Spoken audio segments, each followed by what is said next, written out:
जय हिंद। इस वीडियो में हम समझते हैं गोलीय दर्पण के लिए u, v तथा f में संबंध, यानी u, v तथा f में संबंध। और पिछली वीडियो में हम आप लोगों को गोलीय दर्पण से संबंधित जितनी परिभाषाएं थी वो हम आप लोगों को पिछली वीडियो में अच्छी तरीके से बता चुके हैं, और इस वीडियो में इसके आगे जितनी भी परिभाषाएं होंगी वो हम आप लोगों को अच्छी तरीके से बता देंगे। तो आप लोगों से रिक्वेस्ट है वीडियो को अंत तक जरूर देखें और आप लोग इसका फ़ायदा जरूर ही लें, क्योंकि आप लोगों को फेयर कॉपी में भी अच्छे से नोट कर लेना है। तो देखते हैं, कहा है गोलीय दर्पण के लिए u, v तथा f में संबंध। गोलीय दर्पण दो प्रकार का होता है, उत्तल दर्पण और अवतल दर्पण, लेकिन दोनों परिभाषाओं के लिए दोनों के लिए u, v, f में संबंध एक ही होता है। ठीक है, कौन कौन होता है? तो यहाँ पे हम डायरेक्टली लिखे देते हैं 1/f बराबर 1/v plus 1/u, 1/v plus 1/u। ये है हमारा गोलीय दर्पण में संबंध। ठीक है, आगे की परिभाषा क्या है? आगे कहा जाता है संयुग्मी फोकस अथवा संयुग्मी बिंदु। संयुग्मी फोकस, उसकी परिभाषा बहुत पूछी जाती है एग्जाम में, बहुत लोग लिख नहीं पाते इसकी परिभाषा, ये भी आप लोगों को याद ही रखना होगा। संयुग्मी फोकस अथवा संयुग्मी बिंदु।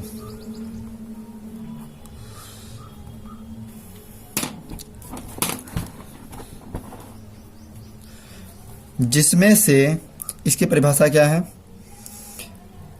ऐसा बिंदु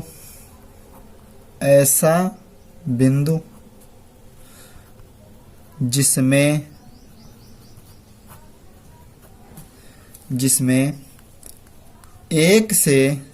जिसमें से एक बिंदु पर रखी वस्तु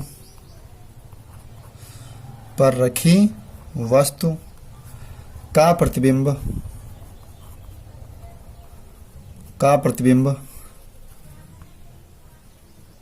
दूसरे बिंदु पर बनता है। संयुग्मी उसे संयुग्मी फोकस या संयुग्मी बिंदु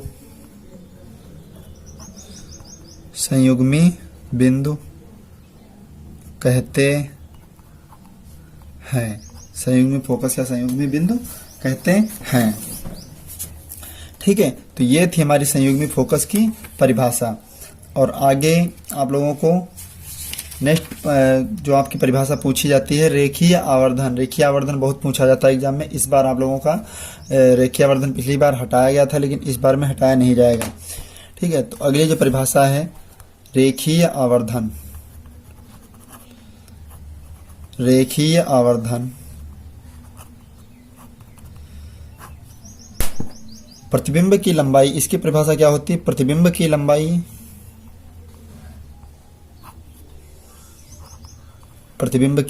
लंबाई तथा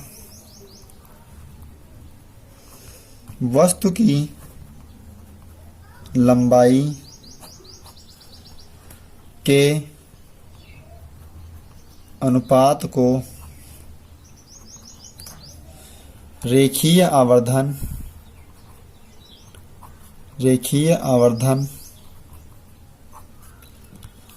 कहते हैं।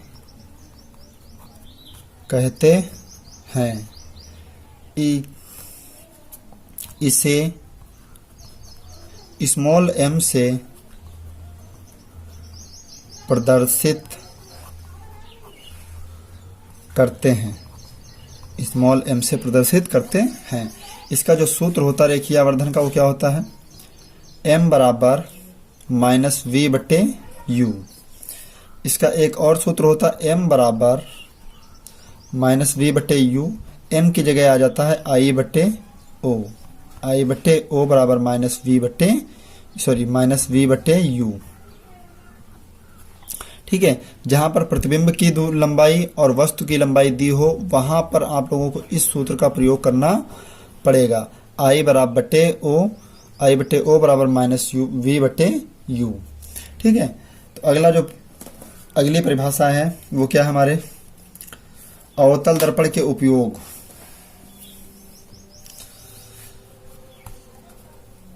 पूछा जाता है अवतल दर्पण के उपयोग, तो आपको पता है, नहीं पता हो तो बता दें हम। अवतल दर्पण के उपयोग, अवतल दर्पण के कौन से उपयोग होते हैं? नंबर 1,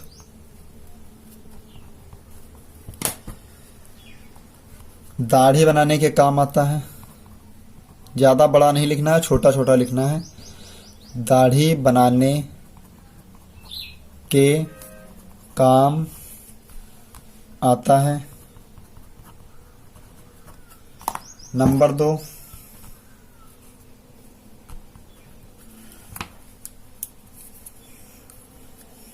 दांत, कान, नाक आदि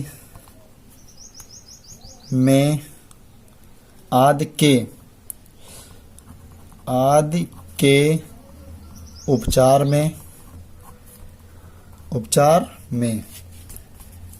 अगला पॉइंट है 3 नंबर, टेबल लैंपों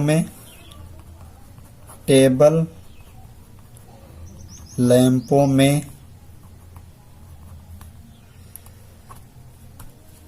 नेक्स्ट, मोटर कारों, रेलवे आदि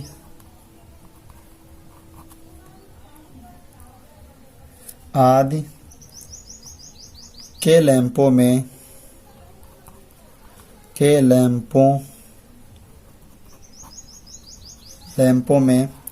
परावर्तक के रूप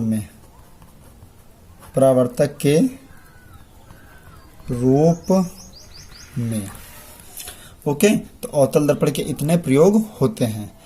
नेक्स्ट देखते हैं अगली परिभाषा जो आपके एग्जाम में पूछी जाती है, प्रकाश का उत्तल दर्पण के भी उपयोग। जब अवतल दर्पण के पूछा जाता है एग्जाम में तो उत्तल दर्पण के भी उपयोग आपको पता होना चाहिए। तो उत्तल दर्पण का उपयोग कौन होता है?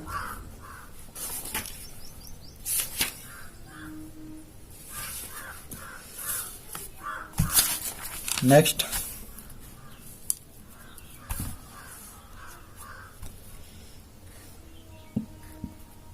उत्तल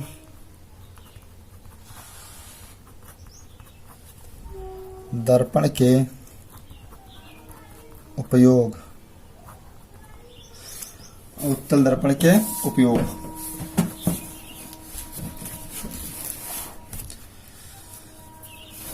नंबर 1,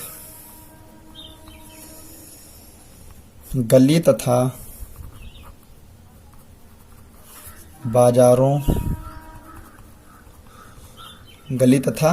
बाजारों में लगे लैंपों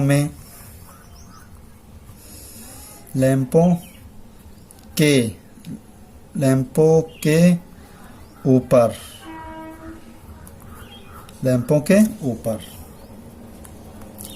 नंबर 2, मोटर कारों में ड्राइवर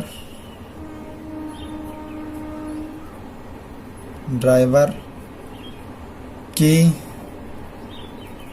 सीट के पास लगा रहता है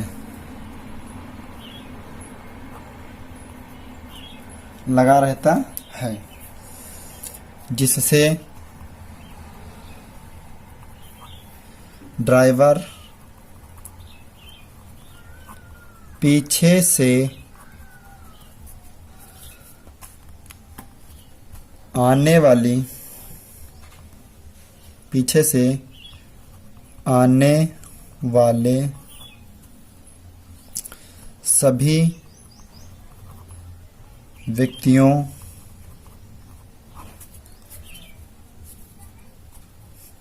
के प्रतिबिंब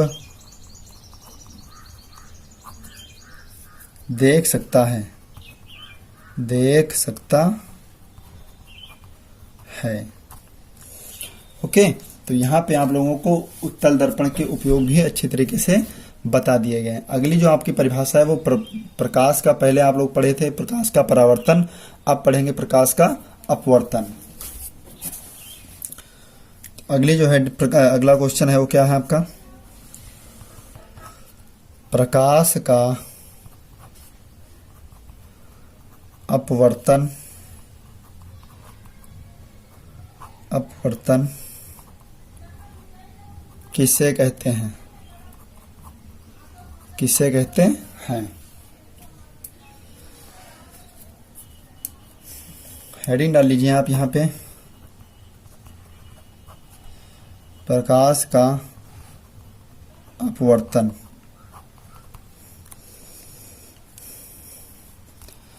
प्रकाश किरण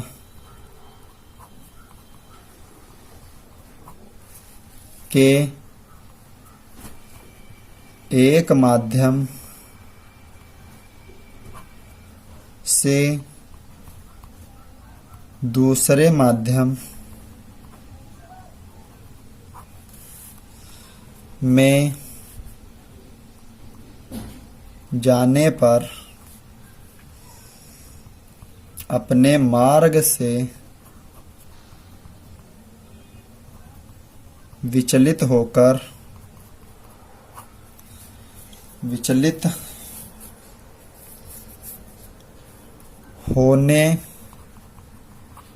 के को, अपने मार्ग से विचलित होने को प्रकाश, यानी एक रेखा यहाँ से जाकर थोड़ा सा विचलित, सीधे ना जाकर थोड़ा सा विचलित हो जाए, उसे हम कहते हैं प्रकाश का अपवर्तन। सीधी सी परिभाषा में आप इस तरीके से समझ लीजिए। यदि हम आप लोगों को बोर्ड के सामने पढ़ा रहे होते तो आप लोग बिल्कुल और अच्छे तरीके से समझ जाते हैं। ठीक है, तो यहाँ पे कहा है विचलित होने को प्रकाश का, प्रकाश का अपवर्तन, अपवर्तन कहते हैं, कहते हैं। ओके, आप इस तरीके से समझ लीजिए। यहाँ पर वायु, यहाँ से प्रकाश की आपतित किरण पड़ी तो सीधे ना जाकर थोड़ी सी वायु से कहाँ पर, कांच में डाला, यानी कांच के किसी शीशे पर डाला तो सीधे ना जाकर वो थोड़ी सी विचलित हो जाए, इसी को कहते हैं प्रकाश का अपवर्तन। या ध्यान समझ लीजिए, आपतित किरण और ये क्या हो गई हमारी अपवर्तित किरण। ठीक, तो एक मार्ग से, एक माध्यम से दूसरे माध्यम में जाने की क्रिया को कहते हैं प्रकाश का अपवर्तन। राइट, नेक्स्ट समझते हैं आगे की परिभाषा, प्रकाश के अपवर्तन के नियम।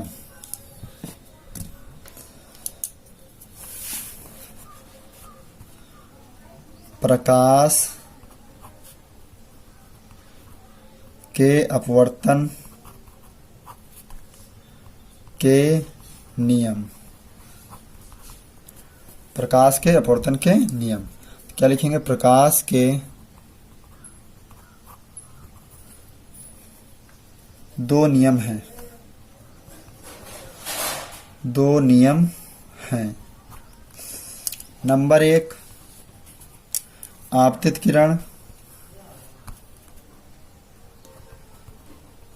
आपतित किरण कामा पर अपवर्तित किरण, अपवर्तित किरण तथा आपतन बिंदु पर अभिलंब तीनों एक ही तल में होते हैं, एक ही तल में होते हैं। नंबर 2,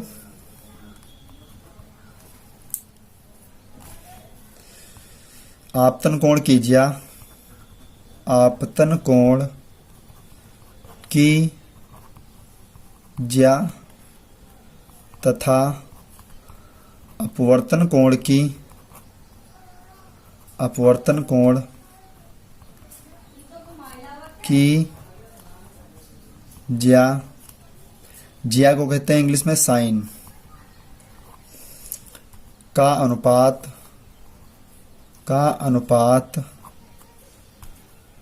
एक नियतांक होता है।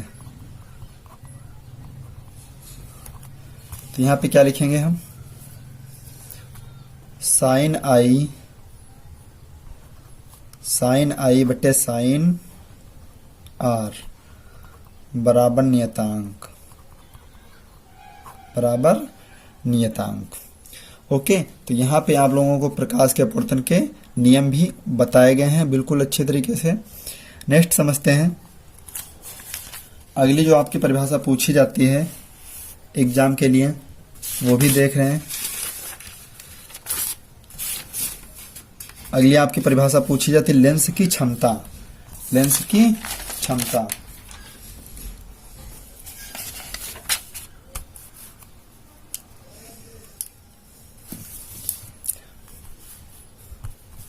प्रश्न आपका क्या है, लेंस की क्षमता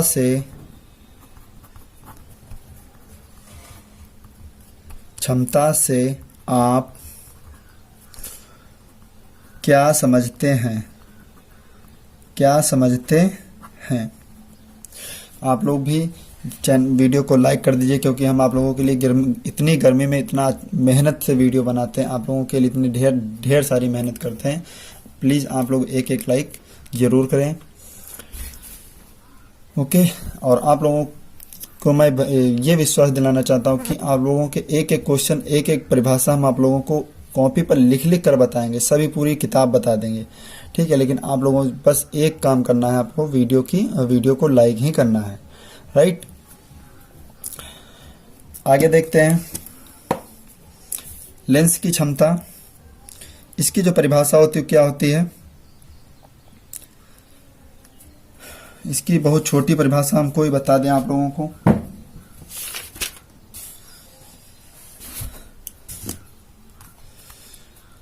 लेंस की क्षमता, नेक्स्ट क्वेश्चन है आपका, लेंस की क्षमता से आप क्या समझते हैं। तो इसकी जो परिभाषा है बहुत अच्छी तरीके से आप अच्छे शब्दों में लिख सकते हैं, कैसे लिखेंगे वो आप लोग अच्छी तरीके से समझ लीजिए। तो कहा जाता है लेंस की क्षमता, इसकी जो राइट परिभाषा वो क्या है, लेंस की क्षमता लेंस की फोकस दूरी के प्रतिलोम के बराबर होती है,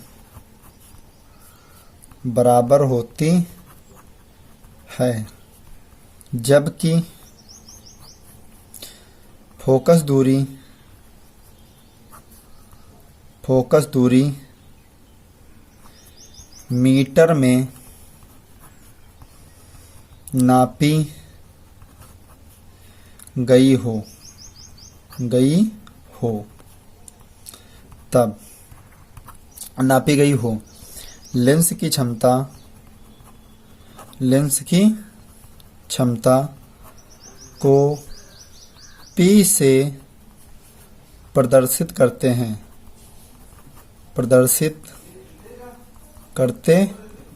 हैं। इसका जो सूत्र होता P बराबर 1/F, कब होगा, जब आपकी दूरी मीटर में दी हो, काहे में दी हो, मीटर में। फिर यहाँ पे P बराबर 100/F, जब दूरी दी हो सेंटीमीटर में। तो इसके जो दो सूत्र हैं वो क्या है, यदि फोकस दूरी मीटर में हो तो 1/f, सेंटीमीटर में हो तो 100/f। ठीक है। लेंस की क्षमता का जो मात्रक होता है वो क्या होता, लेंस की क्षमता का मात्रक डायोप्टर है। इसे D से